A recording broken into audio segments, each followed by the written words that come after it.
नमस्कार, capital TV Uttar Pradesh देख रहे हैं आप। मैं हूं आपके साथ पूजा।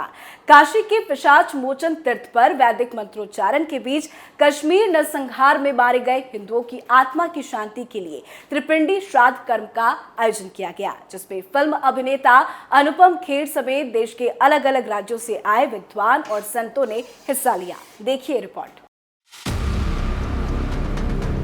कश्मीर में हुए नरसंहार में हिंदुओं की निर्मम हत्या हुई। 1990 से शुरू हुए इस नरसंहार में सैकड़ों हिंदू मर गए। घटना के 3 दशक बाद मोक्ष की नगरी काशी में इन्हीं मृत हिंदुओं की आत्मा की शांति के लिए विशेष अनुष्ठान हुआ।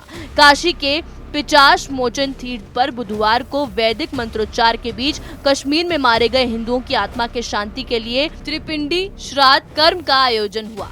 फिल्मी अभिनेता अनुपम खेर समेत देश के अलग अलग राज्यों से आए विद्वान और संत इस विशेष अनुष्ठान के साक्षी बने। इस अनुष्ठान में उन कश्मीरी ब्राह्मणों के परिजन भी शामिल हुए जिन्होंने अपनों को नरसंहार में खोया था। इस दौरान अभिनेता अनुपम खेर ने कहा, आज का दिन बहुत ही महत्वपूर्ण है क्योंकि मैं कश्मीर में मारे गए दिवंगत आत्माओं की शांति के लिए आया हूँ। कश्मीर के हालात आज भी कश्मीरी पंडितों के लिए अच्छे नहीं हैं, मगर इसके साथ एक और सच्चाई है कि अभी भी वहाँ 8 लाख लोग पर्यटन के लिए गए हुए हैं। ये दोनों बात अलग अलग है क्योंकि आज भी वहाँ कश्मीरी हिंदुओं को पकड़ पकड़ कर मारा जा रहा है। मैं सभी से हाथ जोड़कर विनती करना चाहता हूँ कि हाईलाइट होने के लिए बेतुके प्रश्न पूछने से मीडिया को बचाना चाहिए। आज पूजा होती है, इसमें सब लोगों को उनके मोक्ष के लिए ये पूजा होती है, ये श्राद्ध होता है, ये पूजा होती है। तो मैं आज इसलिए आया हूँ उन तमाम, न केवल कश्मीरी हिंदुओं की वजह से बल्कि दुनिया में जो भी टेररिज्म के शिकार हुए हैं, जिनको बिना किसी बात के मार दिया गया है टेररिज्म में, उन सब की आत्मा को शांति पहुँचे, इसलिए मैं यहाँ पूजा के लिए आया हूँ। मैं आपका और सब लोगों का बहुत बहुत धन्यवाद करना चाहता हूँ कि आप लोगों ने मुझे मौका दिया। विस्थापन की मांग कर रहे हैं वहाँ से कश्मीरी पंडित जो कर्मचारी हैं, उस पर क्या कहेंगे आप? जी, करना चाहिए, ऐसी क्या बात है, मगर उसके लिए आप सबका साथ चाहिए, मीडिया का साथ चाहिए और सारे देश के, भारतवर्ष के सभी नागरिकों का साथ चाहिए, क्योंकि 32 साल तक ना मीडिया ने, ना पॉलिटिशियंस ने, ना देश की जनता ने उनका साथ दिया।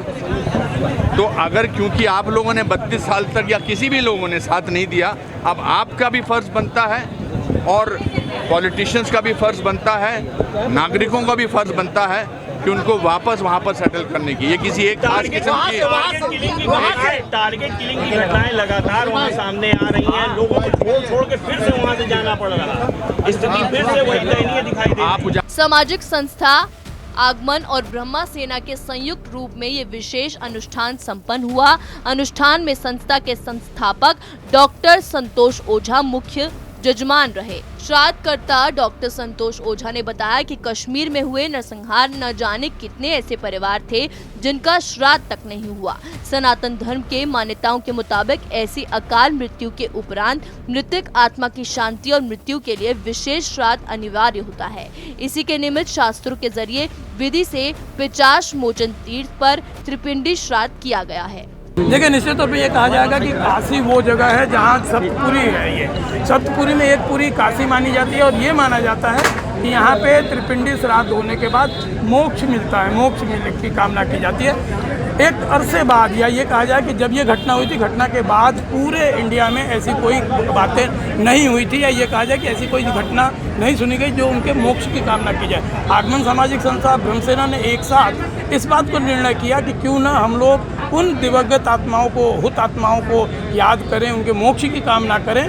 तो लगभग जो सरकारी आंकड़े हैं 700 लोगों के, हम लोग लगभग 700 लोगों के, रानी गुरु इसके मुख्य आचार्य थे, उनके नेतृत्व में 10 ब्राह्मणों द्वारा इस कार्य को हम लोगों ने संपन्न कराया। बहुत धन्यवाद।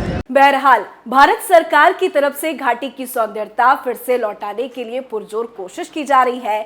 वहीं कश्मीरी पंडित भी बाट जोड़ रहे हैं कि उन्हें कब घाटी में विस्थापित किया जाएगा, लेकिन हो रहे टारगेट किलिंग से सब डरे हुए हैं। ऐसे में अब देखना होगा कि लोगों के दिल से सरकार इस डर को कैसे खत्म करती है और कैसे कश्मीरी पंडितों का कश्मीर में विस्थापन हो पाता है। इस खबर में फिलहाल इतना ही। तमाम खबरों के लिए देखते रहिए कैपिटल टीवी उत्तर प्रदेश। नमस्कार।